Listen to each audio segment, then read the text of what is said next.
لیکن آغاز میں بات کرنا چاہوں گا بھارت کی وہ فاسٹسٹ گروئنگ اکانومی جس کو کہا جا رہا ہے، بہت زیادہ معاشی ترقی جو بھارت میں ہو رہی ہے، شاید وہ وجہ تو نہیں کہ امریکی صدر نے بھارت میں دورہ کرنے کو ترجیح دی، اور جس طرح سے بھارت 2013 میں سب سے بڑا اسلحہ فروخت کرنے والا ملک بن گیا تھا امریکہ بھارت کے اندر، حتیٰ کہ اسرائیل، فرانس اور روس سے بھی زیادہ، کیا وجوہات ہو سکتی ہیں؟ میں آپ کو بتاؤں، جاپنیز اور انڈین ڈیلیگیشن کی ایک ملاقات ہوئی بھارت اور جاپان کے درمیان معاشی ترقی کو پروموٹ کرنے کے لیے۔ یہ جو میں آپ کو ڈیولپمنٹ بتا رہا ہوں، یہ نریندر مودی کے وزیر اعظم بننے کے بعد، یعنی پاکستان میں نئی حکومت کو بنے ہوئے 19 یا 20 مہینے ہو گئے، جبکہ بھارت میں نریندر مودی کو وزیر اعظم بنے ہوئے 8 یا 9 مہینے ہوئے ہیں۔ سو کیا کچھ کیا نریندر مودی نے جس سے شاید امریکہ اتنا متاثر ہوا؟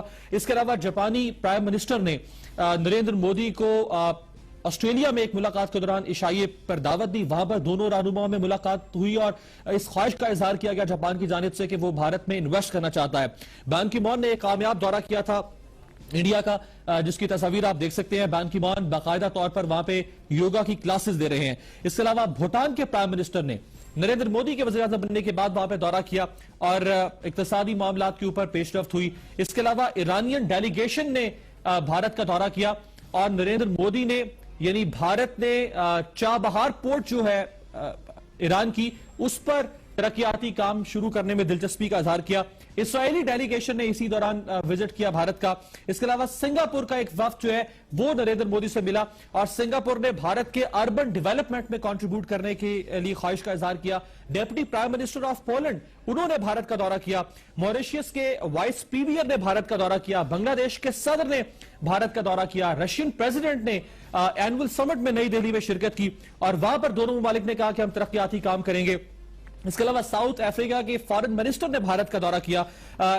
بھارت نے کیمپین شروع کی، میک ان انڈیا، یعنی صنعتیں بھارت میں لگائیں اور یہاں سے پروڈکشن ہونی چاہیے۔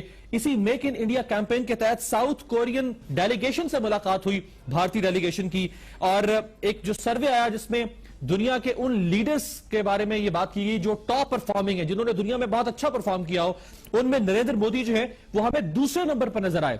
30 ممالک میں سے دوسرے نمبر پر نریندر مودی، چائنا، انگلینڈ، اس کے علاوہ رشیا، امریکہ، یہ سب، جرمنی، یہ سب نریندر مودی کے بعد ہمیں دکھائی دیے۔ گلوبل پرسپشن انڈیکس جو ہے اس میں انڈیا پہلے نمبر پر نظر آیا ہمیں۔ 4th انڈین عرب پارٹنرشپ کانفرنس ہوئی، یعنی عرب ممالک جو ہیں وہ بھی بھارت کے ساتھ اقتصادی معاملات میں دلچسپی لے رہے ہیں۔ انڈیا نے نیپال کو ایک گفٹ کیا، ایڈوانس لائٹ ہیلی کاپٹر مارک 3 جو شاید ماڈل ہے۔ اس کے علاوہ نریندر مودی نے آسٹریلیا کا وزٹ کیا، یہ بھی بڑا کامیاب وزٹ تصور کیا گیا نریندر مودی کا، اور یہ پہلے سربراہ مملکت ہیں انڈیا کے جنہوں نے آسٹریلین پارلیمنٹ میں جا کے خطاب کیا۔ G20 کا بھی بھارت رکن ہے، برکس فیملی کا ممبر ہے بھارت، اور انجیلا مرکل جو ہیں جرمن چانسلر، انہوں نے 2 بار اس خواہش کا اظہار کیا کہ نریندر مودی جرمنی کا دورہ کریں۔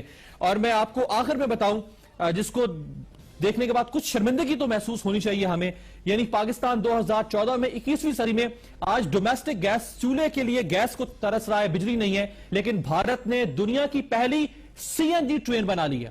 دنیا کی پہلی CNG ٹرین بھارت نے بنا لی ہے جو چنائی میں بنی ہے، لیکن پاکستان جو ہے وہ آج گیس کے لیے چولہے ٹھنڈے ہو رہے ہیں اور پاکستان بجلی کے لیے رس رہا ہے۔ سو یہ ایک ڈیولپمنٹ ہمیں نظر آتی ہے نریندر مودی کے 8-9 مہینے کے اقتدار میں۔